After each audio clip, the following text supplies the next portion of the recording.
Hello everyone, welcome to the Red October Network. Thank you for watching. Anyways, I know that usually I post a lot of things about hurricanes potentially making landfall. So as you know, we have Sandy, which is offshore right now. It's down near Jamaica. And I was talking to a few of my weather friends, and Hurricane Sandy. And so there's some models that have come up that have made for some interesting things. So here, first of all, I want to check the official forecast. Obviously, it's down near Jamaica. It's supposed to move almost directly north. And then it comes up, and then it slowly turns and basically produces a lot of winds, or not a lot of winds, but waves for most of the East Coast.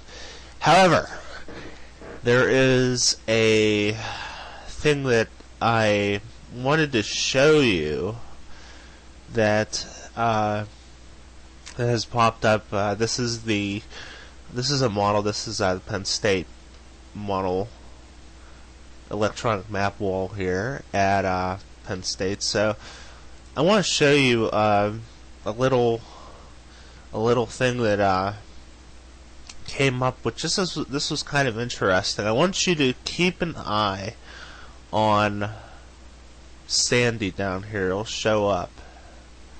And so here we go through Friday into Sunday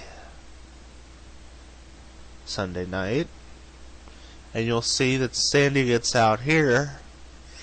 Then what happens is you can see it make a turn towards the coast, and suddenly it comes in.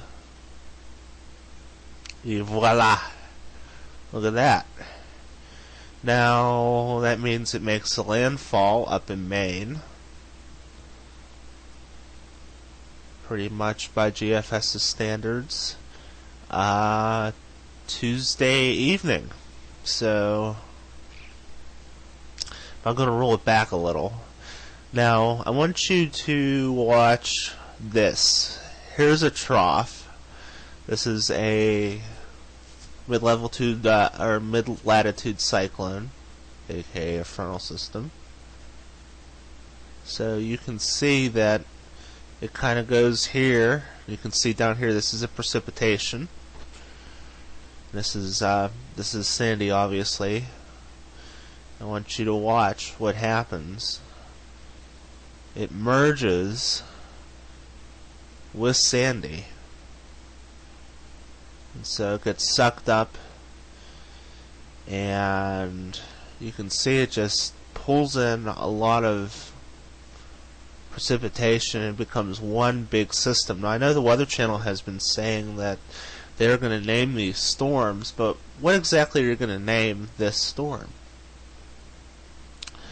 So I want you also to take a look at this. This is a thickness map, and this is the 540 line. This is what meteorologists often will consider to be the rain-snow line. And so you can see that not only will it dump snow, but it will dump a lot of rain, and so you can see the snow is going to be through the Great Lakes, coinciding with this 540 line. So this is just a thought, obviously. I don't know if it's going to manifest itself, but I figured I would share that with you. I'm going to take a look real quick at 12Z GFS, and you can kind of see that it's very ignorant of it, but this has just popped up in the last few hours, so we'll see what 18Z does. If we see anything significant, we'll bring it up. So thank you for watching, and share your comments.